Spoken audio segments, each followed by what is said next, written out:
কেডা কেডা sir dress তো আমরা সবাই পরছি। ড্রেস ও তো সবাই পড়ছে, কি ভুল ধরা যায়? এই এটা কোন গ্রুপ? Sir science. সায়েন্সের বই আনতো সবাই? ও আনছি স্যার। ওরা তো বইও সবাই আনছে। আর্টসের বই আনত নাই কেডা কেডা? স্যার আমরা সায়েন্সের স্টুডেন্ট, আর্টসের বই আনমু কে?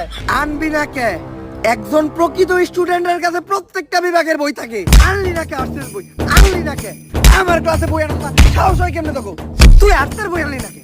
স্যার আর্টসের বই তো মেয়েরা আনে নাই, মেয়েগো মারলেন না। মেয়েরা, তোমরা আর্টসের বই আনো নাই? না স্যার। আরে ঠিকই তো আছে, তুই বুঝাই নাকি? ও সায়েন্সের ক্লাসে আর্টসের বই আনবো কে? উল্টা পাল্টা কথা কষ্ট আমার ক্লাসে স্যারের বিরুদ্ধে কথা বল, বেদবি করো তুই। আর কই উল্টা পাল্টা কথা? এইবার নাম প্রেজেন্টের পালা। আমার ক্লাসে যে অ্যাবসেন্ট থাকবো ও তো মরবো, লগে ওর বন্ধুও মরবো। স্যার ছেলেকে ভিত্তি আজকে সবাই আইছে, কিন্তু মেয়েকে ভিত্তি দেখেন মাত্র 2 জন আইছে, আর যারা আহে নাই সবাই ওকে বান্ধবী ওগরে মারেন। মেয়েরা ক্লাসে আহে নাই? তা মামনি, তোমার বান্ধবীরা আজকে ক্লাসে আসে নাই কেন? স্যার মার্কেটে তো নতুন আইফোন 16 প্রো ম্যাক্স লঞ্চ হয়েছে, তাই আমার টিকটকার বান্ধবীরা সব কক্সবাজার গেছে। তা তুমি যাও নাই?